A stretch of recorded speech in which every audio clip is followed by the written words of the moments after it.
Hey everybody, welcome to Brick Vault. Today is another LEGO Top 10 Mocks of the Week episode where I show you guys the coolest custom creations that I happen to see people building in LEGO throughout this last week. And like always, there are a ton more than just 10 creations. Everything is linked in the description below, and I highly recommend that you check out those links to see more interesting and fun creative builds that these designers are putting together on a daily basis. And before I jump into the first build of the week, I do want to say there was a custom build that went up in the web store this week for us, and it is a classic design coming from the designer Norton74. This is the coffee stand, or also known as Andy's Cafe. You can see the classic Americana styles heavily influence the architecture and just the general vibe of the people, and Norton74 has an excellent way of building out a larger and more complete atmosphere when he tackles a scene. This can be modified to fit on a 32 by 32 base plate as well if you wanted to integrate this into LEGO Creator modular sets or a custom modular city. And any and all support from you guys is always greatly appreciated by us and the designers that we work with, like Norton. Alright, let's move on to the first build of the week from Carter Witz. This is called Mountain Cabin. The idea is simple, but the build is definitely not. The birch trees look excellent. I can see some influences from perhaps one of the later Creator modular sets, though there's actually a lot of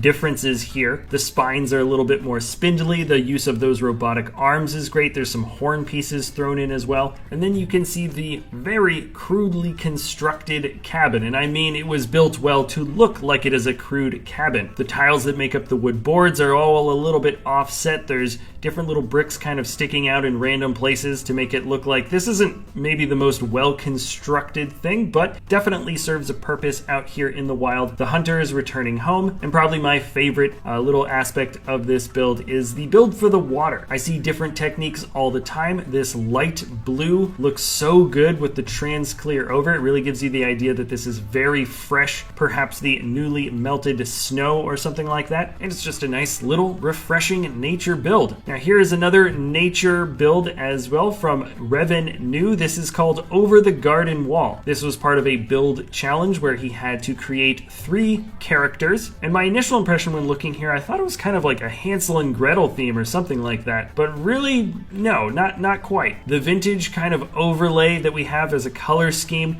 I think even also a filter on the photo itself, gives you a really almost ominous atmosphere. This feels a little bit creepy. That vacant stare from the taller child really kind of, I don't know, weirds me out a little bit. But everything else around here feels pretty nice and calm and relaxing and cheerful. The smaller, more portly boy looks really happy and excited. He's pointing to something in the distance, and the bird is just sort of an innocent and free-going companion that follows from above. We've got some excellent build details though, for like just about anywhere you look. I love the build for the wings on the bird. It's such an interesting choice not to give the taller boy any arms. It looks like they may be tucked underneath his coat, at least I'm hoping so. And the upside down tea kettle on the boy's head not only is built well, but it's just a fun and interesting, just strange choice to make. Now number 8 moving down the list comes from the builder John W, and it's called Dark 30. Or at least that's what the letter acronyms, I'm pretty sure, spell out to. Now you'll notice there is one piece here that is not official LEGO. That's the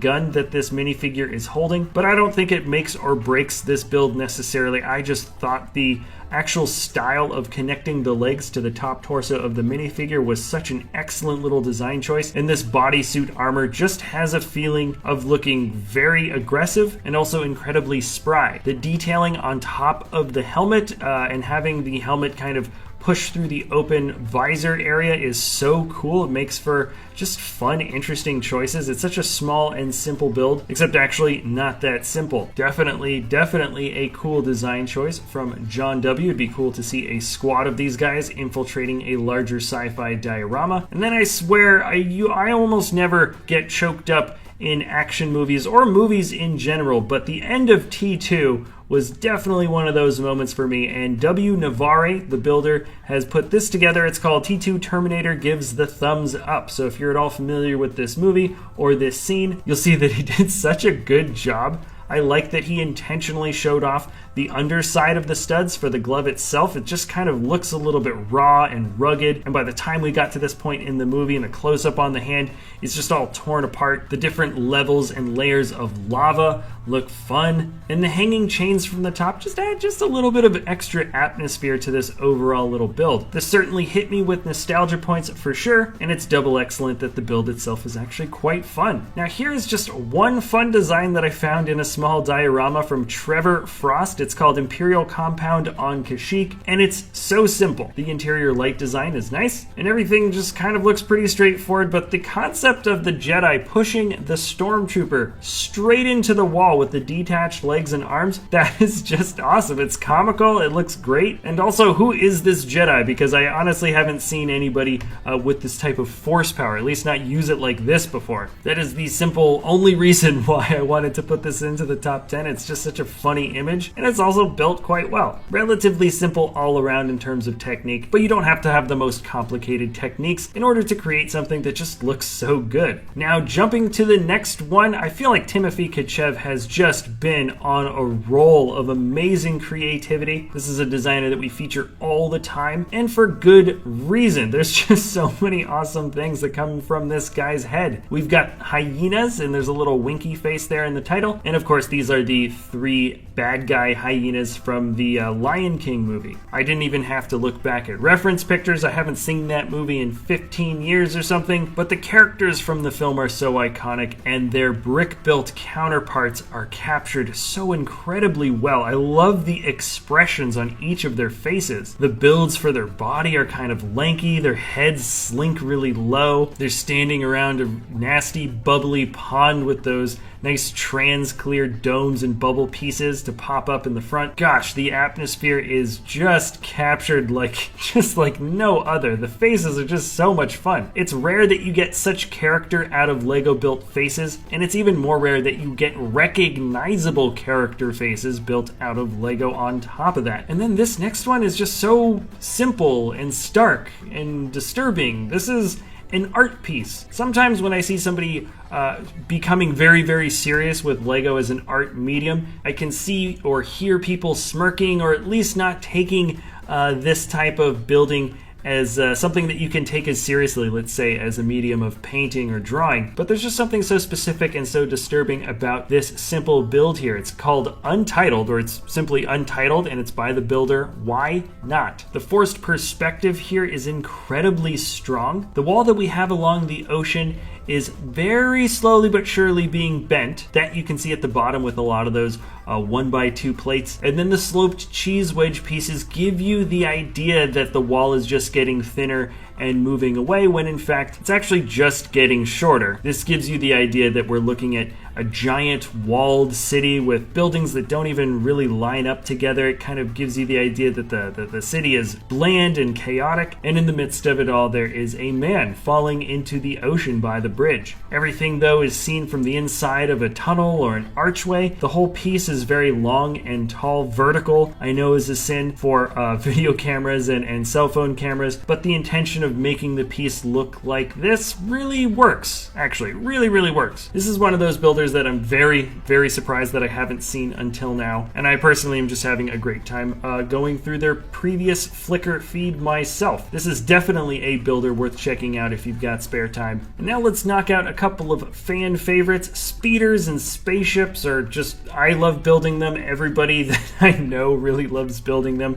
and Nick Trotta has knocked out a doozy. This is Firebreak, and just look at all those different combinations of slopes that line up. The cockpit has these weird angles. I especially love how the little bit of that red wall kind of wraps around that black windscreen piece. The angle of the pontoons and or wings that show out, there's just so many different angles that match up. There's 1, 2, 3, 4, 5, I don't know, there's just a bunch of angles that all happen to marry together in a way that feels quite strong. It feels very aggressive. The angles all work, and there's a lot of fun details. The intakes have that wonderful white lining on the inside. He's chromified a few pieces here and there, special custom chrome pieces it looks like, and this is a design design that frankly makes me shudder to think how long it must have taken to get all of these pieces to match up the way that they do. It looks amazing. I think the effort was very much well worth it. And now we're looking at a build from Arrow Okonen. It is called Eurasian Pygmy Owl. And if that isn't the most adorable Lego build you've seen this week, then show me what you've seen this week, because that is the most adorable Lego build I've seen this week, or as commonly referred to in the Southern California vernacular, totes adorbs. Yes, I've heard adults say that here unironically. But for real though, the studded technique for the